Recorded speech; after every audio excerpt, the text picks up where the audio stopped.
Hello, so welcome sa discussions natin about sa crystals. So, in this part naman, we will discuss the structure of crystalline solids. So, this discussion is under the laboratory part of our lesson. So let's proceed to the introduction. So crystal structure is the manner in which atoms, ions, or molecules are spatially arranged and consists a unit cell.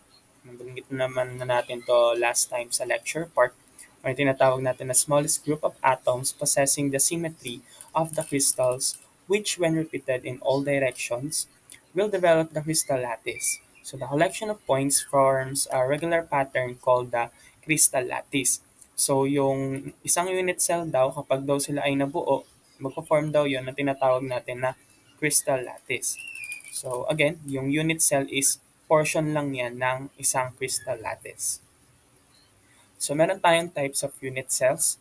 First is the simple or yung primitive na tinatawag natin. So, these are the atoms are only positions at the corners. So, primitive yung tawag natin sa kanila kapag yung position ng atoms ay matatagpuan lang for each corner, no? So, for example, balikan natin yung slide natin kanina. Katulad nitong unit cell na example natin, this is an example of a primitive unit cell. So, sa corners lang matatagpuan yung mga atoms. Next is the body-centered or I. So, an additional atom is positioned at the center of the unit cell.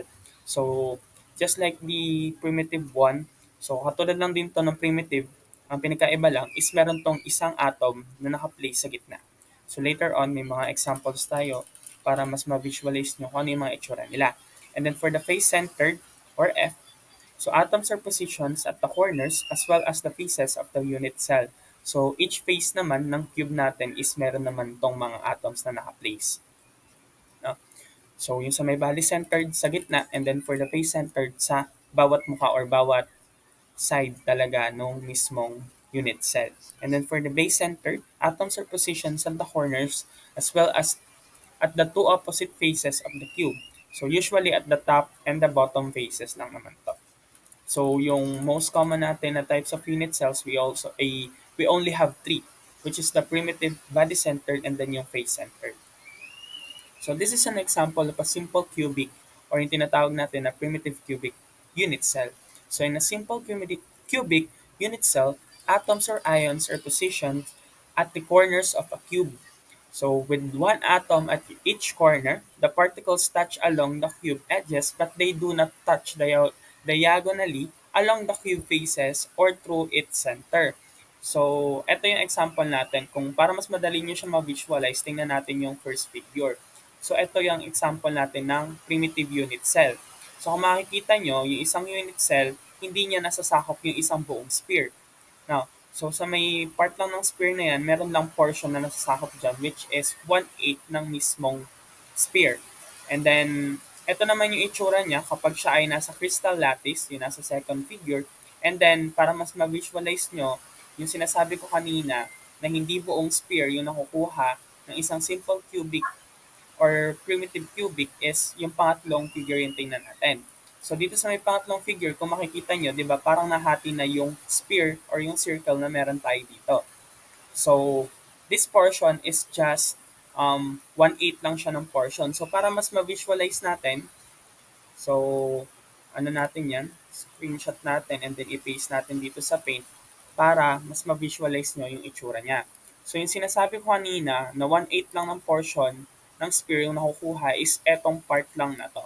So etong part lang na yan 1/8 yan. So yung portion na yan is 1/8 ng mismong simple cubic unit cell.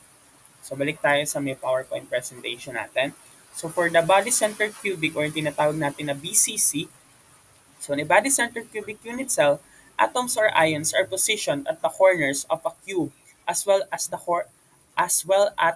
the center of the cube.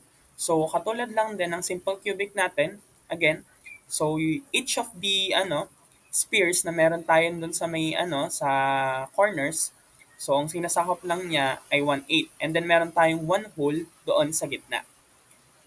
So meron tayong one hole doon sa may gitna. And then ito yung layering, yung nasa may second figure, ito yung layering natin ng body-centered or yung BCC na unit cell. Ayan, kung makapapansin nyo, medyo different siya doon sa simple cubic unit cell. And third is for the face-centered cubic cell or yung tinatawag natin na FCC. So in FCC, atoms or ions are positioned at the corners of the cube and also in the center of each face of the cube. So in this case naman, at the faces naman siya matatagpuan. Ano yung pinagkaiba nito for sa body-centered? So sa body-centered kasi, one whole yung nakukuha natin na atom dun sa gitna ng unit cell natin. So in case ng face-centered, meron tayong one half for each face. So for di ba ang cube ay merong 6 na faces, di ba? Parang dice. Para mas ma-imagine nyo, yung dice, di ba, meron siyang 6 na faces. So, for each faces, meron tayong one half nung mismong sphere. No? Tandaan nyo, each sphere is, ang nire-represent niyan ay one atom.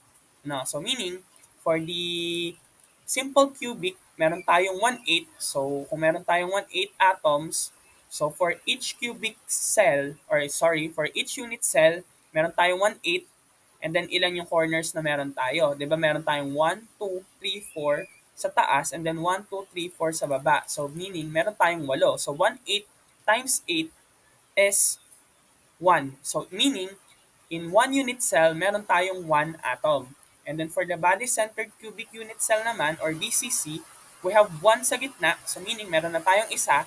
And then, meron tayong 4 sa corner sa taas, and then 4 na corner sa baba. So, 1/8 times 8 is 1. So, 1 plus 1, yung nasa gitna, 2. So, for body-centered cubic cell, meron tayong dalawang atoms. And then for the face-centered naman, since meron tayong 1 half for each faces, and then meron tayong 6 faces, so 1 half times 6 is 1, 2, 3. Diba? 3, and then yung meron tayong 4 sa taas, and then 4 sa baba for corners. So meaning, meron tayong isa din. So 1/8 times 8 is 1. So meron tayong 1, 2, 3, and then 4. So for face-centered, meron tayong 4 atoms sa isang unit cell. So ito yung mga characteristics of crystal structure. First is the coordination number. So what is a coordination number? It is the number of the nearest neighbor atoms. No? Ibig sabihin kung ilan yung kapitbahay nila na atoms. So each unit cells or yung each types of unit cells, meron silang iba't ibang klaseng coordination number. So number 2, number of atoms per unit cell is equivalent number of atoms enclosed by the unit cell. So nasabi ko na to kanina. And then for the third part, relationship of edge length and atomic radius in an expression relating the lattice constant with the atomic radius. And then fourth is atomic packing factor or APF is a fraction of space filled by spherical atoms ratio of the volume occupied by the atoms to the total available volume. So meaning, hindi lang basta-basta natin sa isang unit cell, hindi lang basta-basta natin binibilang yung atoms. Sinusukat din natin yung kanyang radius, yung kanyang volume, and then of course the atomic packing efficiency or yung gaano karaming atom yung kaya niyang ipack or gaano siya ka-efficient. Now, so yung formula natin for APF is equals to volume of atoms in a unit cell or yung tinatawag natin na volume na occupied divided by the volume of the cube or yung total unit cell volume. Now, iisa lang yun, huwag kayong malilito. Volume of the atoms in a unit cell is also the volume occupied. And then for the total unit cell volume is also the volume of the cube. So here is a summary for for our three main types ng cubic cells. So for simple cubic, ang atoms per unit cell, nabanggit ko na kanina, we have one atom per unit cell. Again, kasi ang isang unit cell natin, meron tayong 1/8. So 1/8 times 8 is 1. And then for the coordination number or yung yung nearest neighbor na meron sila for simple cubic is we have 6. So meron tayong 6 na neighbor or coordination number for simple cubic. For edge length, in terms of R or radius, yung kanyang edge length ay 2R. No? So etong mga to, kakabisaduhin nyo na lang. Actually, kinocompute to para makuha natin yung edge length and then yung packing efficiency. But in this case, kakabisaduhin nyo na lang siya. Now, so for the edge length, 2R, yung for simple cubic, and then yung packing efficiency niya is 52%. So, yung packing efficiency na to ay nako-compute. No, later on, i-show natin kung paano nako-compute or paano natin nakuha si 52% for the simple cubic. And then for body-centered cubic, we have 2 atoms per unit cell. Again, meron tayong isang buo sa gitna. And then meron tayong 4 sa taas na 1/8. And then 4 na sa taas na 1/8. So, ibig sabihin, 1/8 times 8 is 1 is equals to, 1 plus 1 is 2. So, 2 atoms per unit cell. And then for the coordination number, we have 8 or yung meron tayong 8 nearest neighbor atoms for body-centered cubic. And then for the edge length in terms of the radius, so 4R, again yung R is the radius, over the square root of 3. No, so yan, kailangan nyo nakabisaduhin yung mga yan. And then for the packing efficiency, compared to simple cubic, body-centered is more efficient. No, so dito ay 68% yung volume na na-occupy ni body-centered cubic. Unlike kay simple cubic na we have 52%. So meaning, we still have 48% na natitira na hindi na-occupy yung volume for simple cubic. And then for body-centered, we have, ilan ba to? Meron tayong 32% naman dito kay body-centered. And then for face-centered cubic, we have 4 atoms per unit cell. Again, meron tayong 1/2 for each faces. So 1/2 times 6 is equals to 3. And then plus 1, again, plus 1 is meron kasi tayong 1/8 dito and then 1/8 dito. So 1/8 times 8 is equals to 1. 1 plus 3 is 4. So kaya natin nakuha yung 4 atoms per unit cell. And then for the coordination number naman, for face-centered, we have 12 nearest neighbor atoms. And then for the edge length is 2 square root to 2R. So again, yung R na yan, kung makikita niyo yung R na yan, hindi yan nakasama doon kay square root of 2. Nakahiwalay yan ha. Kaya kapag magko-compute kayo, make sure na nakahiwalay si radius doon kay square root of 2. And then for the packing efficiency, 74% yung kanyang packing efficiency. So, ibig sabihin, meron lang siyang natitira na 26% na hindi na-occupy yung volume. So, kung i-compare natin yung tatlo na to, the highest packing efficiency, of course, will be the face-centered cubic. So, another characteristics lang to. So, para hindi kayo malito, A stands for the edge length, no? So, ibig sabihin, yung length to nung edge, no? So, from edge na nandito, pakisundan yung mouse ko, edge na nandito, papunta doon sa may kabila, ang tawag doon ay edge length. And then, etong D naman is the diameter, of course, di ba? And then, yung kalahati ng diameter ay yung tinatawag natin na radius, para hindi kayo masyadong malito. No? So, tingnan nyo sa may part ng face-centered cubic. Etong R na nakikita nyo na yan, of course, that's the radius. Di ba sa circle, meron tayong tinatawag na radius. The half of the circle is the radius. And then the whole, yung buong area na yan, ang tawag dyan ay yung naka 2R na yan is the diameter. Now, so medyo mag-a-apply tayo ng konting geometry pagdating dito. So, eto, mag-sample tayo. Sample problem, computation of the atomic packing factor for FCC. Paano nga ba natin nakuha yung 74% na meron si FCC? No, so show that the atomic packing factor for the FCC crystal structure is 0.74. Diba? Si 0.74, pag tinimes natin siya to 100 is 74%. So, i-compute natin kung paano natin nakuha si 74% for FCC. Now, so again, what's our formula for APF? So, ang APF natin ay APF, ganito na lang gawin natin para hindi masyadong magulo. So, balikan natin yung formula dito. Ayan. Print screen din natin yan. So, APF, and then move natin dito. Ayan. So, APF is equals to volume of atoms in a unit cell divided by the total unit cell volume. So, kung i-translate natin to, magiging equals to sa N. So, N stands for the number of the atoms multiplied by the volume. So, vol na lang ilalagay ko. Vol ng atom. Vol of atom divided by A cube, di ba? Ang total unit cell volume is A cube. Paano natin nakuha yung A cube na yan? Again, kapag dinrawing natin yung cube na meron tayo dito, for example, ayan yung, sorry, ang pangit ng drawing. For example, yan yung A cube natin, ay yung, sorry, yung cube natin. So, kung i-drawing natin siya, pagpasensyahan nyo na yung aking drawing ng cube. Yan. For example, yan yung cube natin. And then, ito yung inside niya. Diba? Ganyan yung inside ng isang cube. So, meron tayong A dito. Diba? Yung sa may base. Meron tayong A dyan or yung edge length ng mismong base. And then edge length nung side na to and then edge length nung side na to. Kaya natin nakuha yung A cube. Now, so yan na yung mismong interpretation natin for APF.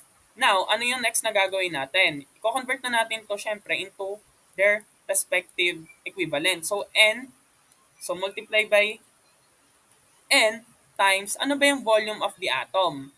So, ang volume of the atom is the sphere, di ba? So, ang isang sphere, ang formula natin for sphere, of course, kung i-apply natin yung learnings natin from physics is V is equals to 4 thirds pi r cube. So, ganyan natin i-compute yung mismong sphere. So, ibig sabihin, di ba, yung volume of the atom is equivalent to sphere. So, ibig sabihin, N times 4 thirds 4 thirds pi r cube over a cube. So, yan na yung mismong formula natin. Ngayon, magkakaiba-iba lang sila in terms of ganito nila sa FCC, kung FCC, BCC, or simple cubic, pagdating sa A, doon lang sila nagkakaiba-iba at sa number of atoms. So, pagdating dito sa part na to, syempre, pare-pareho lang naman sila ng volume of atom kasi lahat sila ay naka-sphere or spherical, di ba? So, si N, so ang N natin for FCC, of course, is 4, di ba? And then for the BCC, ang N natin is 2. And then for simple cubic is 1. No? So, lahat sila para-pareho dyan. And then pagdating dito sa may part ng A na yan, sa A na to, dyan sila magkakaiba-iba. Ngayon, ano yung A na yan? Ang A na yan will be this one. Yung mismong edge length. No?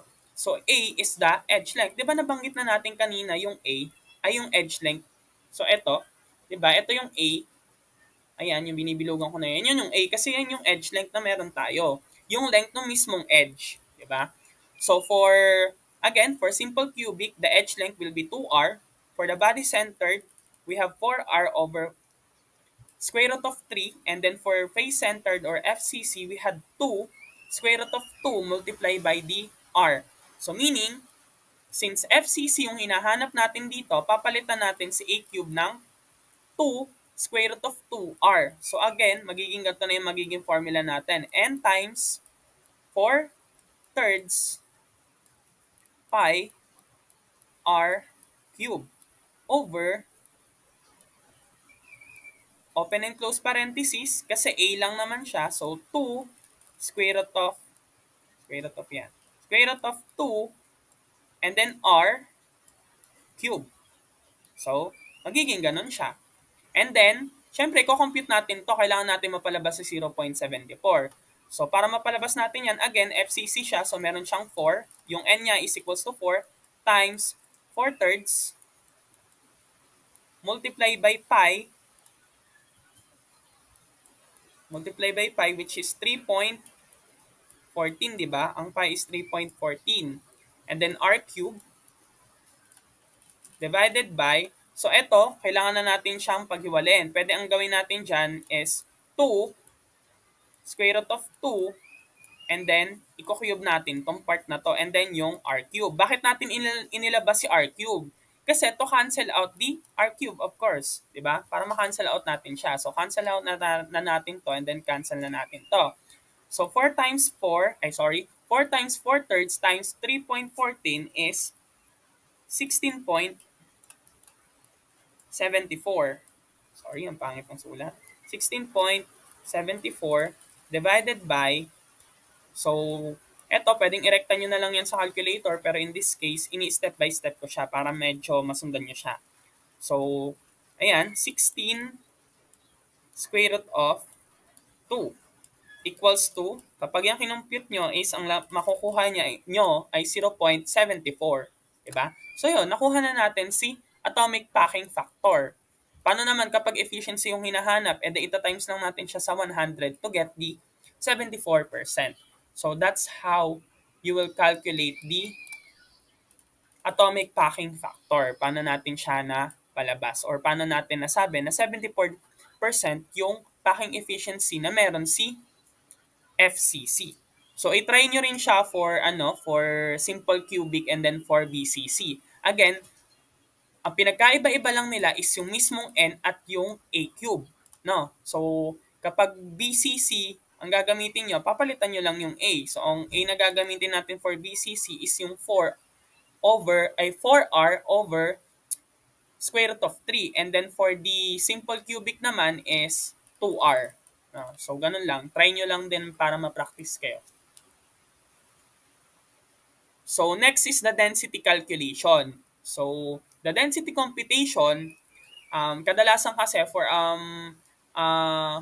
unit cell, ang lagi natin kinocompute dyan ay yung density. So meron tayong formula for density pagdating sa mga solids, especially sa unit cells. So knowledge of crystal structure permits computation of theoretical density, which is the formula will be, hindi ito PIA, ang tawag dyan ay ρ. So ρ is equals to N A over V, C, N, A. Or yung N stands for the number of atoms per unit cell. Depende kung anong klaseng unit cell siya. 'Di ba? Kung BCC siya, ang N mo will be 2. Kung simple cubic siya, your N will be 1. And then for FCC, your N will be 4. And then A is the atomic weight ng mismong element. Makukuha nyo to sa may periodic table. And then yung ang kanyang units is gram per mole, of course. And then for the VC, ayan, yung volume ng unit cell. Kaya siya VC. And then Na is the Avogadro's number. The Avogadro's number is a constant. No? Laging 6.023 times 10 raised to 23 atoms per mole yan. Or minsan, 0.022 times 10 raised to 23. So, kailangan kabisado nyo yung Avogadro's number. And for those na ang gamit ay yung Canon, no, so meron naman doon sa may canon, doon sa may part ng mga constants. Makikita nyo doon si Avogadro's number. Makikita nyo doon Na din. So siya si Avogadro's number. Hanapin nyo lang siya. So ang lalabas doon ay 6.022 times 10 raised to 23. No. Then syempre, what will be our unit for the density? Our unit for density is gram per cubic meter or gram per cm cube.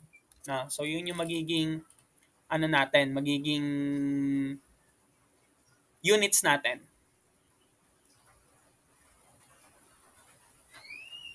So sample problem lang. So for this sample, so copper has an atomic radius of 0.128 nanometer, so an FCC crystal structure and an atomic weight of 63.5 gram per mole. Compute its theoretical density. In this case, density syempre yung hinahanap natin. So try natin siyang i-calculate.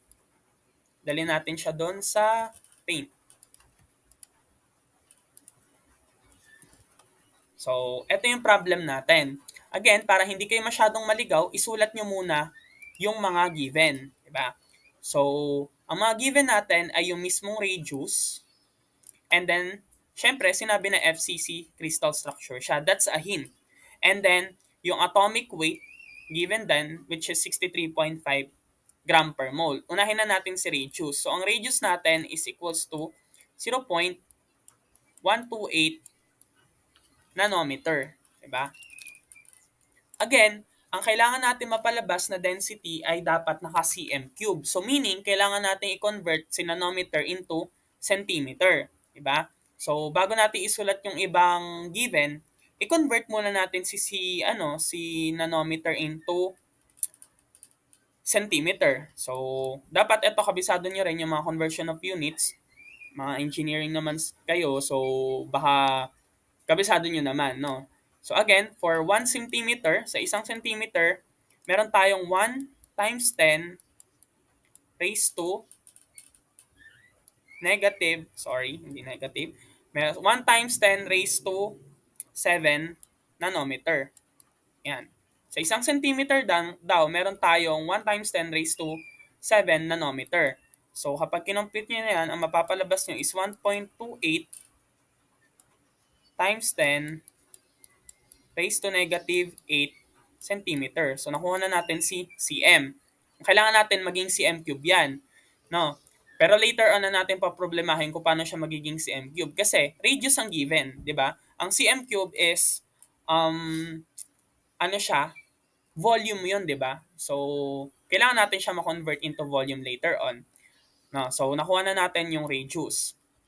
And then, next is yung FCC crystal structure daw siya. So, ibig sabihin, the N will be is equals to 4, di ba? Kasi ang FCC crystal structure, meron tayong number of atoms na 4. So, yun na yun, 4 atoms. Ulat natin, meron tayong 4 atoms as N. And then for the A or yung atomic number, atomic mass is 63.5 gram per mole. And then of course, yung constant natin which is the N, Na, which is the Avogadro's number, 6. In this case, 6.022 yung ilalagay ko 6.022. Pero kayo, kung gusto nyo 6.0 lang, okay lang din. Times 10 raised to 23 atoms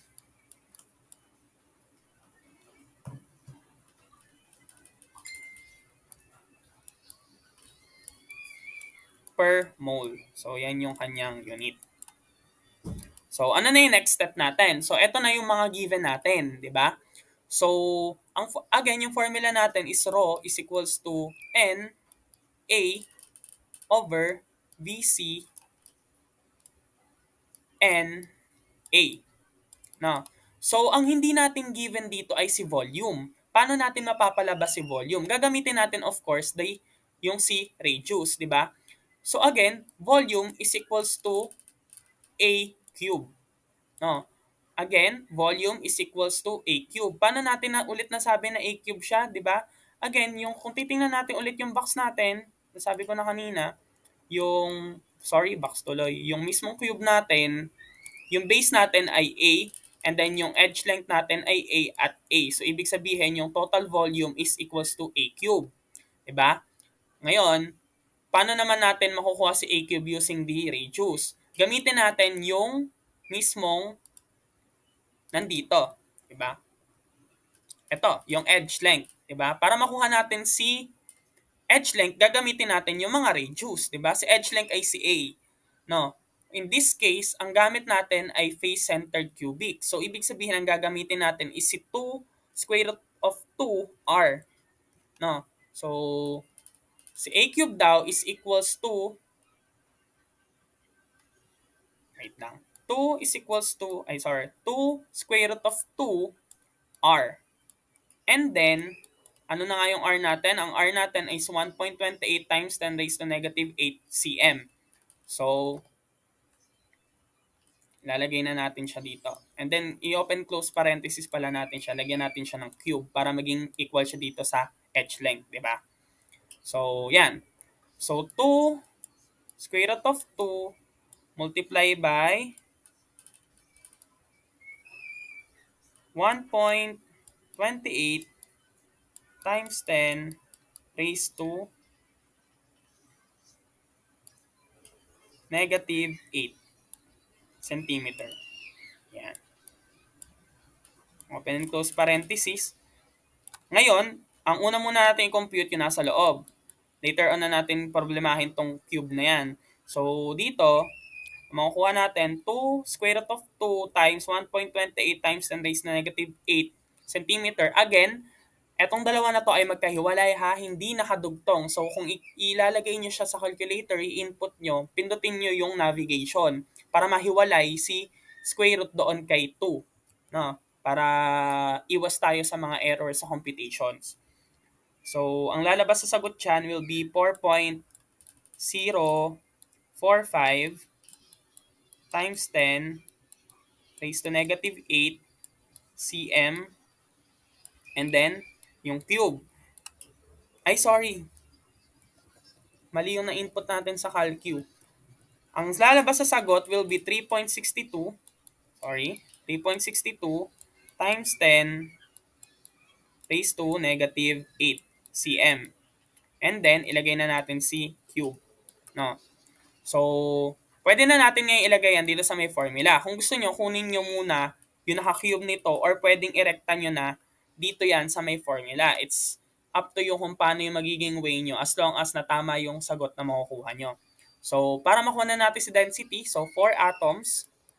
So, 4 atoms. So, move lang natin to. 4 atoms. Multiply by A, which is, ano na nga yung A natin? Ang A natin is 63.5. 63.5 gram per mole. And then over, yung volume natin, i-paste lang natin yung nasa part na to. So, 3.62. 3.62 times 10 raised to negative 8 cm. And then, yung naka-cube dito. And then, multiply by the Avogadro's number, which is 6.022. Again, 6.022 yung ginamit ko. Times 10 raised to 23 atoms per mole. So, cancel natin yung mole. Cancel natin si atoms. So, ang matitira lang is si gram per cm. Cube na to kapag naka-cube. So, the final answer will be 8.89 gram per cm cube. So, that's the density of the copper. So, ayun na yung final answer. So, ganun lang mag-compute ng density. So, balik tayo dito sa may PowerPoint presentation. So, for the second example, dito naman, aluminum crystallizes with face-centered. So, katulad nung kanina, face-centered din to. So, the radius of an aluminum atom is 143 picometer naman in this case. Calculate the density of a solid crystalline aluminum in gram per cm cube. So, dito, gram per cm cube din yung hinahanap. And then, yung given natin is picometer. So, just like the previous problem is, ang gagawin natin is i-convert natin si picometer into centimeter cube. So, gawin din natin siya. So, try din natin to.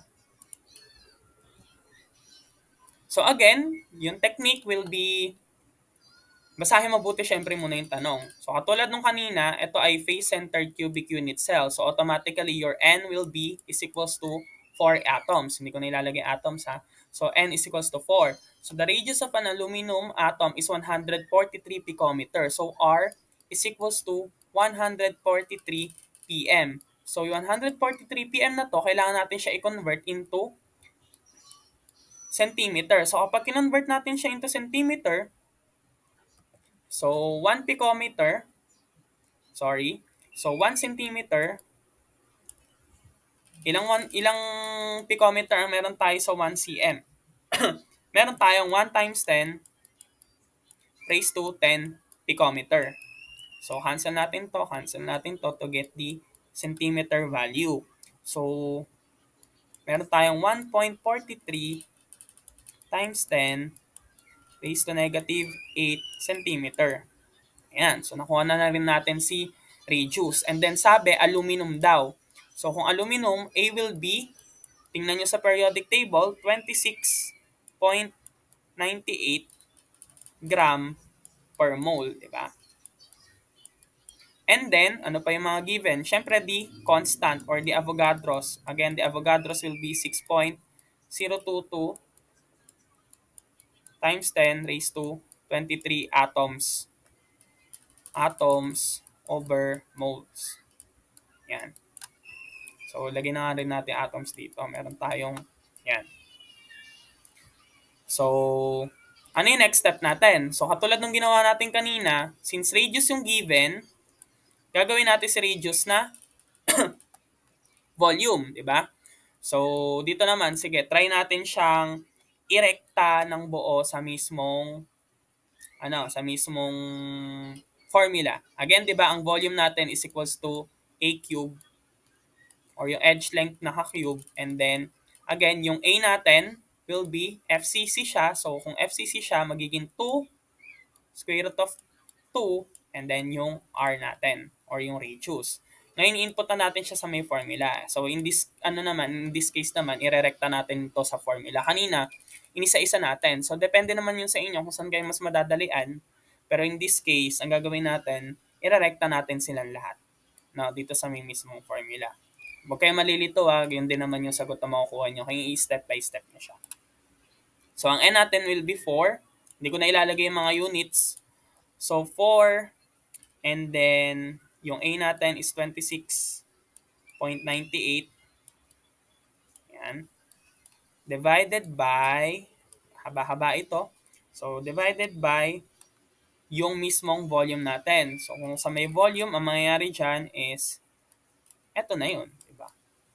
Etong part na to, yun na yun. So, 2, square root of 2, and then yung R natin, which is, may R na nakuha natin, 1.43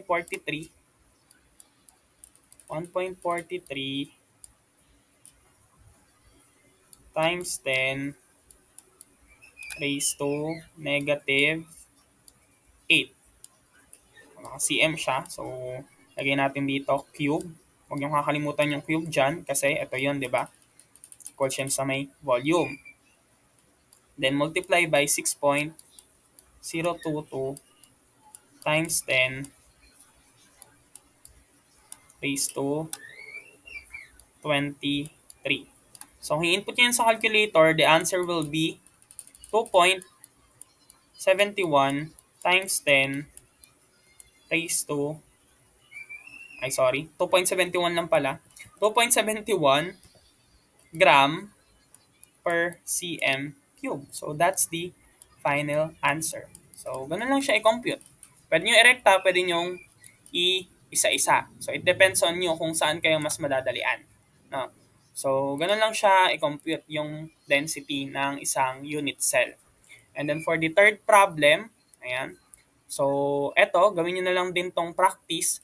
So, when silver crystallizes, it forms face-centered cubic cells. The unit cell edge length is 408.7 picometer. Calculate the density of silver in gram per cm cube. So, katulad ng ginawa natin kanina, ilista natin yung mga given. So, ang given natin dito is N is equals to, since face-centered siya, 4 siya ulit. N is equals to 4.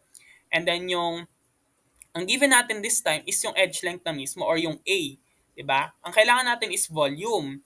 So, meaning, A is equals A cube lang din to. Pero in this case, since picometer to, ang kailangan natin ay naka-centimeter, i-convert din natin si picometer into centimeter bago natin siya i-cube. Diba? And then yun, makukuha nyo na si density. Kasi yung, titingnan nyo lang sa periodic table, yung molar mass ni silver. And then yung, syempre, yung mismo Avogadro's number, which is 6.022 times 10 raised to 23. So, next is the defects of the crystals. No? So, meron tayong mga tinatawag na point defects. So, atoms missing or irregular places in the lattice or lattice vacancies, substitutional and interstitial impurities, or self-interstitial. First is the Frenkel defect. It is a pair of cation. So, cation or yung tinatawag natin na positive ion, recall natin yung naging topic natin from the electrochem. So, vacancy and cation interstitial, or it may also be an anion. Pwede siyang anion or cation. Vacancy and anion interstitial.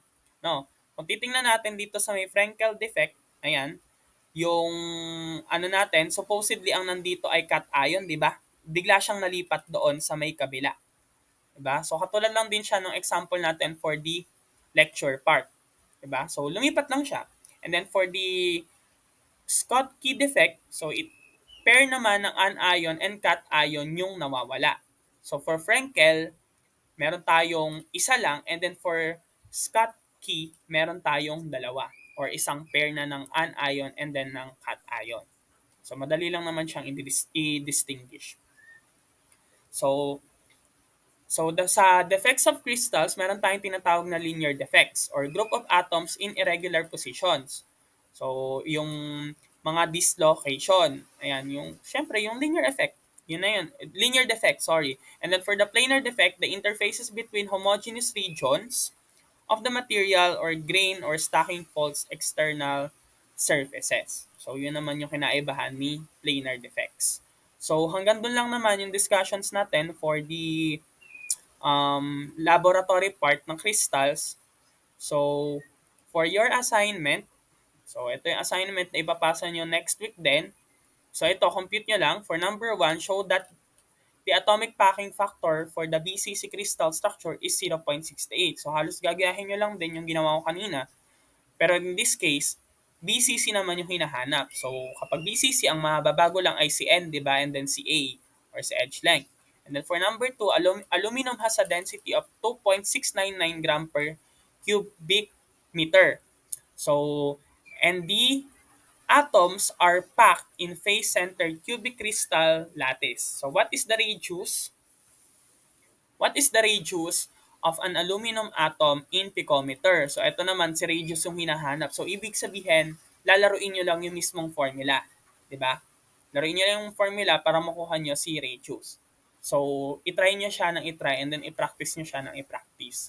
So, that's all. So, prepare for a quiz for this part then next week. Thank you. Hello, so welcome.